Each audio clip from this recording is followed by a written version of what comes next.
Cape Media Center, building community through media.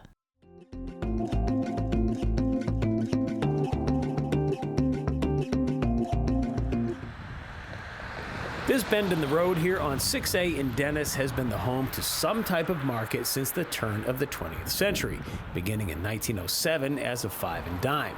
Over time, the building on 653 Main Street may have changed owners as well as shape and size, as evidenced by this photo from somewhere around 1953.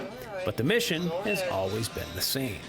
This store, Dennis Public Market, is a community market.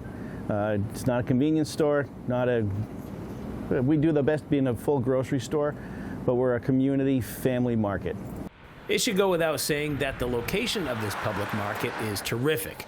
The unique glassed-in, two-sided ramped entryway certainly helps it stand out. And with a look at the amount of stock on the shelves, it seems like an above and beyond one-stop shop for summertime vacationers who may be renting a place near Mayflower or Corporation Beach just up the road. Of course, they're not the only priority for this store. A big part of our business is the summer business and taking care of those people who are here for a weekend, a week, a month. But our main goal is to take care of our regular customer who's here year-round, who takes care of us year-round. That's who we have to really worry about and make sure we're here for them as much as they're here for us. For some people, this place has the nostalgia of being the store they came to with their grandfather as a 5-year-old on their first Cape Cod vacation. For others, it's the neighborhood market. Either way, it's been here longer than most people can remember, yet somehow this store has managed to stay open year-round the entire time. It's more than just sentimentality that keeps the lights on here for a full calendar year every year. Like almost any other storefront at Cape Cod, the Dennis Public Market is not immune to the financial peaks and valleys of running a business in a place that most of the rest of the world thinks of as a vacation spot. We say going into January and February, it's hibernation mode. So basically, you take your big months, your summer months, stuff like that, when people think that this place is a gold mine, you got a few months to save up for the rest of them. So it's like you got 4 months to save up for the next 8. You know, and you still have vendors who want to get paid, you have all that stuff. You got to make sure you have the funds to take care of them because they have to take care of us. The primary economic driver for the market is unquestionably the deli, and that applies to all 4 seasons. Not to be forgotten is their output of baked goods, as we were able to witness the mass production of their chicken pot pies during our visit. Then, of course, there is the intangible quality that keeps the locals coming back, and that's familiarity with the people who work here. I started here when I was 14 years old, so it's been a long journey with me here, and a lot of my co-workers here, we've been here just as long. Chris in the deli, who manages the deli department, he started here, I believe, 1992. So I started here in 1990. So yeah, it's been a long journey.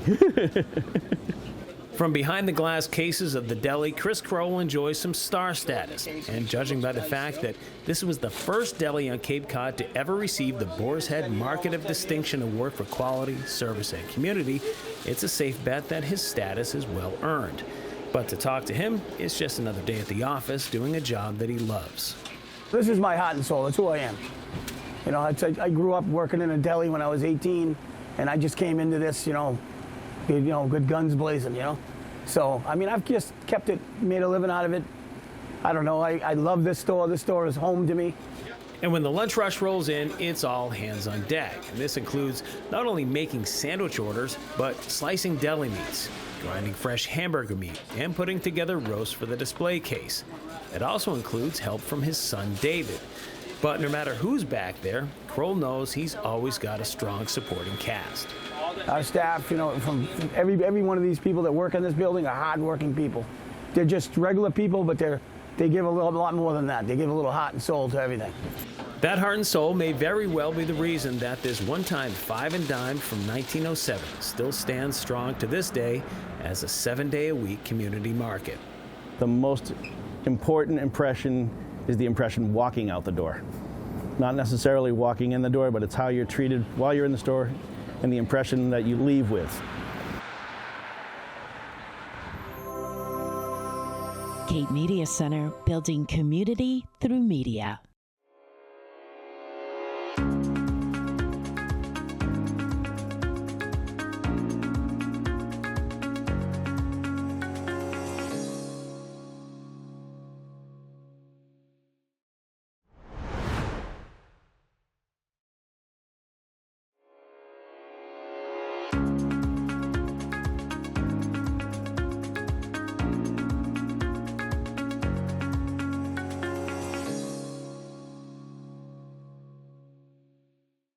Before the new age of commercial airliners and in-flight movies, the United States Navy decided to set its sights on a very daring goal: to complete the first transatlantic flight by aircraft. Their ride? The massive NC seaplanes, NC for Navy Curtiss, named after aviation pioneer Glenn Curtiss, one of the godfathers of seaplane technology. These weren't your average flying machines, with a wingspan stretching 126 feet, even wider than a Boeing 737, and enough room to carry 51 people. The NCs were the giants of their time. On May 8, 1919, the NC-4 launched from the Naval Air Station Rockaway in Queens, New York, along with its sister ships NC-1 and NC-3. Their mission? Make history. Their crew was a bold mix of Navy and Coast Guard aviators ready to take on the unknown. But fate had other plans. Just hours into the flight, somewhere between New York and Halifax, two of NC-4's 4 engines gave out. Landing at sea in the afternoon of May 8th, the plane was taxied to the newly constructed Naval Air Station in Chatham, Massachusetts.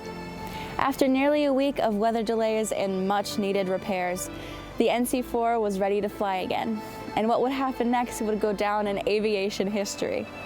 On May 27, 1919, the NC-4 soared across the Atlantic, beating its sister planes to Lisbon, Portugal, where it was met by cheering crowds.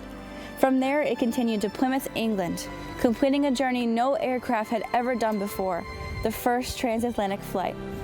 Chatham's Naval Air Station would shut down just a few years later, but its role in helping the NC-4 is etched into history. In 1969, for the 50th anniversary, the Smithsonian and the U.S. Navy restored the legendary flying boat. You can now see it in all of its glory at the National Naval Aviation Museum in Pensacola, Florida. Millions have crossed the Atlantic since that day, but the honor of being the first belongs to Lieutenant Commander Albert C. Reed, his fearless crew of 5, and the indomitable spirit of the U.S. Navy's NC-4.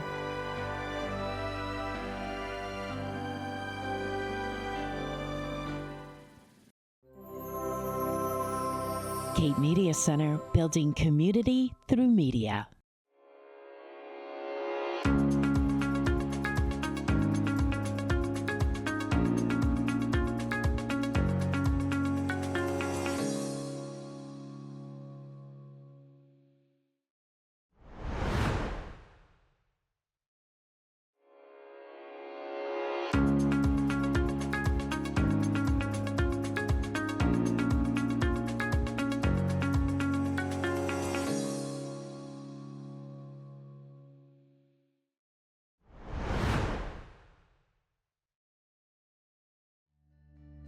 The Birds of Cape Wildlife Center is part of the New England Wildlife Centers, and we're a lot of things to a lot of people. But at our core, we are a nonprofit wildlife veterinary hospital. So each year we take in about 5,000 sick or injured or orphaned wild animals. We give them treatment with the goal of returning them to the wild. And in the process, we bring the community in, and we use each of those exams, each of those treatments as a teaching tool to teach our local community and vet students and vet tech students and undergrads and high school students about the biology, the process of veterinary medicine, so that they can go out into the world and become better environmental stewards. So this property used to be a wildlife center run by the Humane Society of the United States. Unfortunately, they ran into some funding issues. They were going to close the program down. There was a big movement when the news broke that it was going to close. People got involved. They knew how critical and important this resource was, not just to animals, but from the public health side and the people. And so everybody kind of came together as a team to try to keep it open. We evolved over the first year. Our goal was to do 600 patients. I think we did 2,000. And so after about a year of running like that, we realized New England Wildlife Center was the natural fit to take over. So we're a small nonprofit. It was a big risk, but we knew how important it was. And so we've been here, oh man, it makes me feel old, but I think we're going on our 9th season operating here and couldn't be happier. We tend to see what you see. So the most common animals you see in your backyard are going to be the most common animals we see here. So this year, a ton of rabbits, a lot of squirrels, but then we see the oddball stuff too. So we have, this time of year, a lot of hawks, a lot of owls, we see fox, we see coyote. We're actually the only veterinary resource in Massachusetts that treats all native species that we're permitted to treat, not just on the Cape, but throughout all Massachusetts. We're the ones that do a lot of coyote care, fox care, fishers, otters, you name it. If it needs help in Massachusetts and we're allowed to treat it, we'll do our best to help. Hi, good morning. Good morning. The mission of the center is to help as many wild, orphaned, injured wildlife as possible, but use those as a platform to teach the public about environmental conservation and advocacy, because we can help so many animals by just sharing their stories and teaching people what is the correct way to interact with wildlife. Human-wildlife interaction and conflict is something we deal with on a daily basis. And so by sharing all of our patients' stories, we can really get the word out of how we can live peacefully and cooperatively with wildlife. I actually was an intern more than 20 years ago as an undergrad, and I did it as a summer internship project, and I didn't even know this field existed and that there was actually veterinary care for wildlife. And I fell in love with the field because in veterinary medicine, it's a little bit difficult because your patients can't talk to you, but they at least have owners to tell you what's going on. In wildlife, we have no history, no background. Maybe someone saw the animal get hit by a car or something like that, but we really just have to go off of what we're seeing when the animal comes in. Injured and orphaned wildlife don't have a lot of resources out there. So I'm really proud that we are one of the major resources in the state as a veterinary hospital, and we can provide all their veterinary care from initial triage, diagnostics such as x-ray, blood work, even surgery, and do the best we can to get these guys back recovered and be able to be released back to the wild. Most of our patients come to us because they've ended up on the wrong side of humans in one way or another. And so centers like this are so critical because they sort of help reverse some of that damage, meaning we can take those animals, hopefully get them healthy and release them. But in the process, we also get good information and we can highlight what's going on. And so as humans, if we can change our behavior, if we can change the way we develop, if we can, keep the cats inside, if we can drive a little safer, then that's a win. And so that's a huge piece of it. We help a lot of animals within this building, but telling their stories helps the community at large. And I think that's why this type of organization is so critical. So we are a nonprofit, totally community funded. We don't really get any state or federal money to do what we do. So donations are probably the biggest way, especially this year, to help us. But then we also always need things off our wish list. We also use volunteers from the community. We also do a lot of advocating in the community for legislative efforts. So any of those things are helpful to us, and we love, meeting local folks. So if you found an injured animal, you want to get involved, you just have questions about what's going on in your own backyard, and you think we can help, you can call our front desk at 508-362-0111, or you can find us on the web at capewildlifecenter.com. We help between our two hospitals about 5,000 orphan, injured, and sick wild animals every year. But that's a drop in the bucket to the actual number of wildlife that need our help. We are fortunate enough that we do have our two hospitals spread along the South Shore in Massachusetts, but I know that there's so many more wild animals out there that could really use our help. But I'm so grateful to be able to do this as a living. Being a nonprofit is not an easy task. Fundraising, getting in staff, things like that, training our staff. It's difficult year to year. We are so grateful for our community support and participation to allow us to keep doing this every year. And each year we can treat more species, we can treat greater disasters, things like that, to be able to just keep making a difference to the environment. Cape Media Center, building community through media.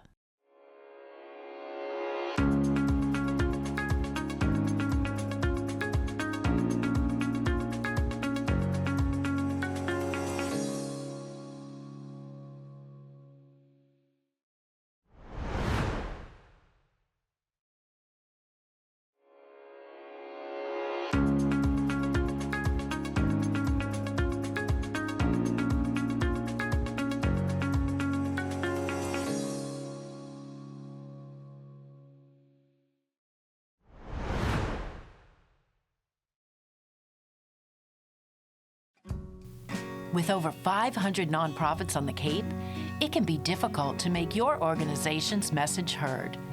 That's where video comes in. It can engage your intended audience and allow for better retention, improved clarity, and understanding. Cape Media Center is willing to help your organization create a persuasive message through the power of video. For a small fee, we'll work with you to create a compelling public service announcement and even produce a full-length television segment showcasing your nonprofit in depth.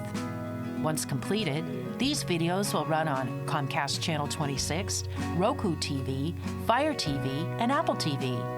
Plus, your organization can use these videos in your own newsletter, website, and social media platforms at no additional cost. So let's work together to strengthen your outreach and better serve our community.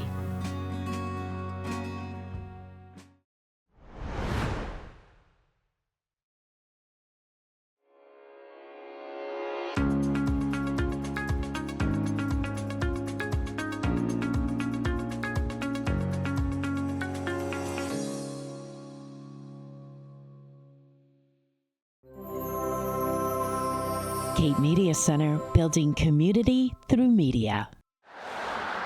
For those who have driven past this location since the early 2000s, it may be difficult to believe that this was once a vast expanse of cranberry bogs. What we're seeing now is the result of a couple of decades worth of planning and eventual execution of a massive ecological restoration project that the Harwich Conservation Trust took on since purchasing these erstwhile bogs from the Kroll family back in 2001. We created this eco-restoration outcome where we have restored water quality with Cold Brook flowing freely for the first time in over a century. We have thriving wildlife habitats, and we have a beautiful new trail system, including a half-mile wheelchair-accessible loop. Named for the late founder and president of the Harwich Conservation Trust, the accessible trail has already proven to be a huge draw for the property. It's almost perfectly flat and easy to move across, and it's level with the several bridges that have been built over Cold Brook, giving its visitors plenty to look at. The views are just extraordinary. When they come into the parking lot, whether it's a short-term visit to just take a lunch break, or whether they have more time on their hands and they want to take a longer loop, they can embark on this half-mile all-persons trail, a wheelchair-accessible loop. We're hearing from folks that might have had joint replacements or maybe some arthritis, and they want a stable surface to walk on. Families with youngsters and strollers are also enjoying it. In that regard, the trail has earned itself the title of Ideal Lunch Break Hike for locals. And for those who may want to venture beyond the half-mile loop trail, there are options. Here on this corner is where the two paths converge, and the trail goes from being wheelchair accessible to something a little more rugged. But if we continue moving forward in this direction, we'll come across the 100-foot bridge where we can take in some more views. In our travels, we can see that the property is made up of 4 interconnected ponds. The first 3 are fresh water, and from the 100-foot bridge, we can see the 4th pond, which is a brackish mix of fresh and salt water. This eventually leads out to the edge of the property on Hoyt Road and continues on to Saquatucket Harbor. One other element that may stand out to first-time visitors to the property is the sheer volume of birdhouses that dot the landscape, and there's a good reason for it. There has been an enormous increase in wildlife and avian activity. The avian count is somewhere around 162 species that have been documented on this site since we started keeping account at the end of construction. In its visual simplicity and natural beauty, the Cold Brook Preserve may be a helpful reminder for Cape residents, particularly those who have called it home for the past few decades, that there are still places on this special East Coast peninsula known as Cape Cod that are off limits for development. My mom and dad raised my brother and I on the Cape. And so growing up on the Cape, especially in the 80s, I saw a lot of changes. I saw a lot of the wild places that I would turn to and explore. I saw them disappear. So it made an impact on me, and I'm so grateful to be able to work with the community and our project partners on efforts to restore and renew wild places like this. But while all of this scenery is easy on the eyes, the truth is getting to this stage was no easy feat. As a reminder to visitors as to just how much work was involved in its creation, they've set up these information stations explaining the how and why of it all. Part of what we hope people can understand is the complexity of this project and the complexity of the work that turned it from a cranberry bog into what they are seeing. Cape Media Center, building community through media.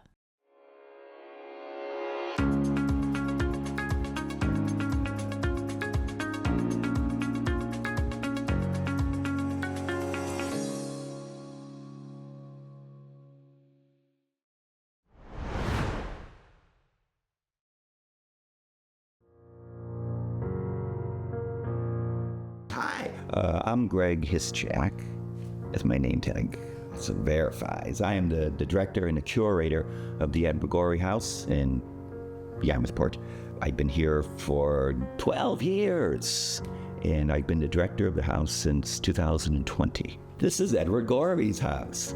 He bought it because it had a big sign out front that said Edward Gorey House in 1979. No, not really. Edward is an artist, illustrator. He's a book artist. He's an author. He does a lot of stuff.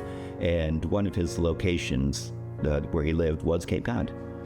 Not here initially. He lived over down the road in Barnstable Village. He had a family house there. So Edward was very entrenched in Cape Cod, and he eventually bought this house in 1979. Moved into it 6 years later and lived here for the remainder of his life. Everybody knows Edward, but not for the same reasons. He had a half-century career as a book artist, which became extremely influential for people who would follow, like Maurice Sendak and Shel Silverstein, etc., etc., etc. It wasn't work that he made much money on, and Edward's other job for that half a century was he was an American illustrator, a prolific illustrator. He did hundreds of book covers for Doubleday Anchor. He worked for Random House, and as an illustrator, he produced 80 or 90 children's book illustrations all through the 60s. He was the big guy in children's book illustration. He became the big guy in Gothic horror illustration in the 1970s. He was kind of ubiquitous, both physically on the Cape and his work. It shows up everywhere.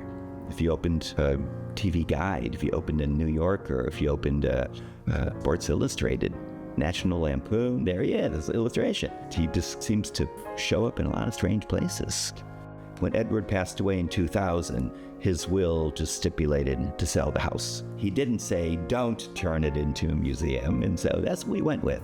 A lot of people were really concerned about Edward's legacy, and they made sure the house did not go on the market, that it became a museum, that his trust was involved in it, and that they kept it pretty much as Edward had it. With Edward, you reinterpret him every season, really. And as I was working with him, you start to connect the dots of things. You go, oh, look at that. That's what he did over here. Or, that piece of nonsense is what he uses here. Or or something as simple as that picture on the wall. He drew that. It's in the background of this book and the hapless child. All this stuff it accumulates and grows, and like a big web, it just kind of expands every year. So now it's gotten seriously interesting. We keep finding all this stuff. So I think it's reflected in the house. The exhibits are interesting, and I learn stuff too. We use the World Wide Web frequently, but we also have a phone. The Edward Gorey House is located in the heart of the beautiful village of Yarmouthport. We are open from April until December. We recommend during the summers that people go to our website, which is edwardgoreyhouse.org, and make reservations because we fill up a lot. There's a lot of stuff to be found here. Something for everyone, especially those who enjoy wearing a lot of black. Visit the house. You won't be the only ones to do so.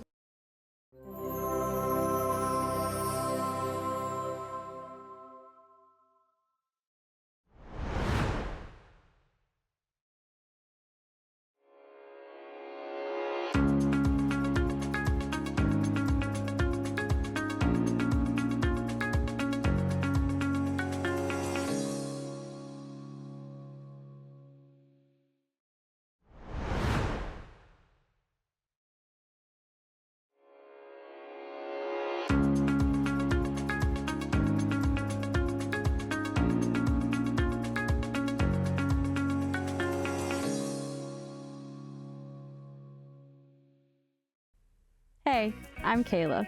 I was an intern at Cape Media Center back in 2019, and that experience totally launched my career in media. And I'm Destiny. I was right there with Kayla in 2019, learning everything from camera work to editing and loving every second of it. The staff here at Cape Media Center were always hands-on and always willing to answer our questions, especially with our final project. We created a series of videos called the Blue Economy Project, where we dove deeper into how the ocean plays a vital role in Cape Cod's economy. The series was well approved, and we couldn't have done it without the Cape Media Center. Fast forward to now, I'm working in live music production and have even worked at venues such as Gillette Stadium and Fenway Park. And I actually came full circle. I'm back at the Cape Media Center, this time on staff. Cape Media Center gave us the tools, the confidence, and the real-world experience to chase our creative goals. It's more than just a media center, it's a launch pad for your future. Start your story at Cape Media Center in Dennisport. Cape Media Center, your voice, your vision, your community.